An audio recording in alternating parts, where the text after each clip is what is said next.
Tudo bem, pessoal? O vídeo de hoje vem a partir de uma reportagem que a Veja trouxe essa semana sobre esse bioquímico israelense que foi Prêmio Nobel da Medicina em 2004.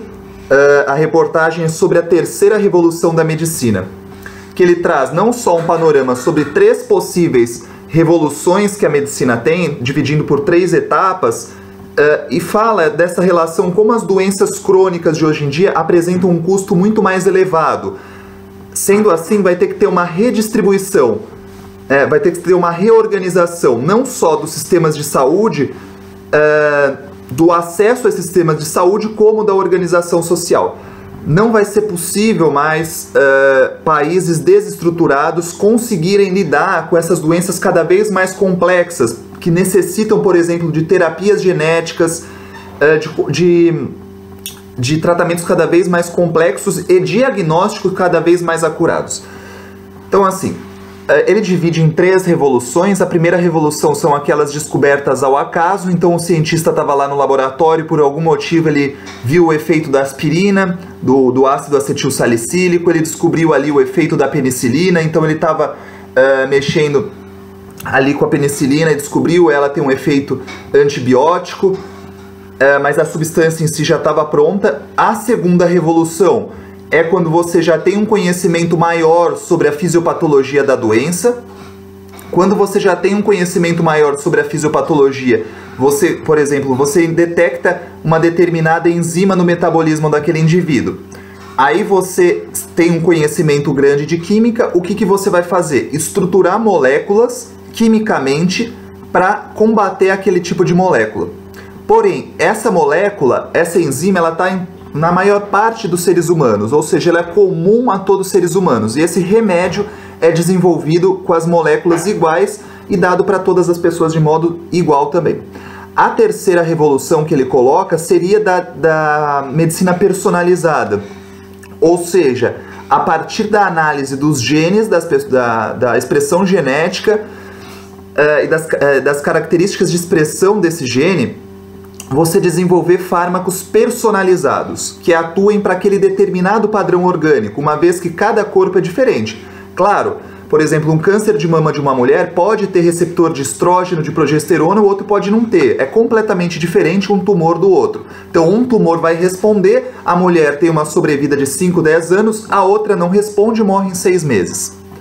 Então é completamente diferente a questão. Então, fazer essa análise genética dos componentes genéticos que tem naquela determinada pessoa e o desenvolvimento da terapia genética. Isso tem uma série de implicações, como ele mesmo aponta, por exemplo, nas próprias doenças psiquiátricas.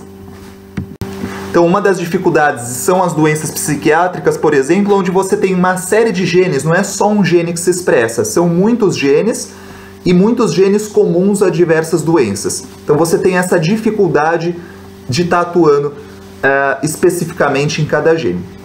Aqui vem a parte importante.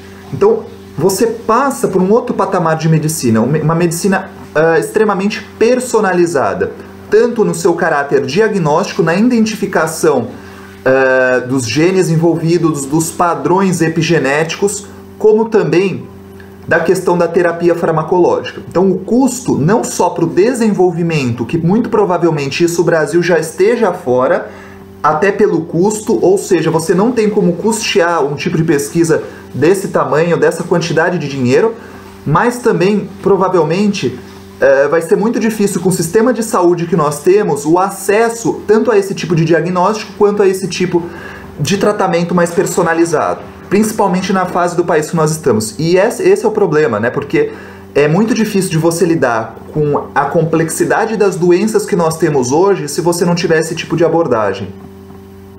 Então se nós não criarmos comitês sociais, algumas organizações, alguns investimentos do terceiro setor, vai ficar muito difícil de lidar com uma nova fase da medicina. Não há governo que consiga fazer o custo disso. Então provavelmente tenha que fazer uma nova organização dos planos de saúde, comitês sociais, uma forma que você possa incorporar, as empresas possam entender a importância de estar investindo na saúde para benefício social.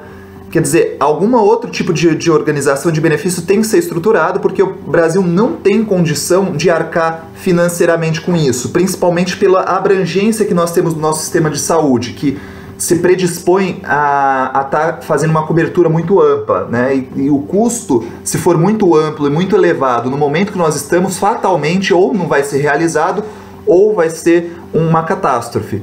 Então, isso precisa ser discutido, qual o momento da medicina que nós estamos e qual o desafio que nós encaramos para estar reestruturando a lógica médica do nosso país.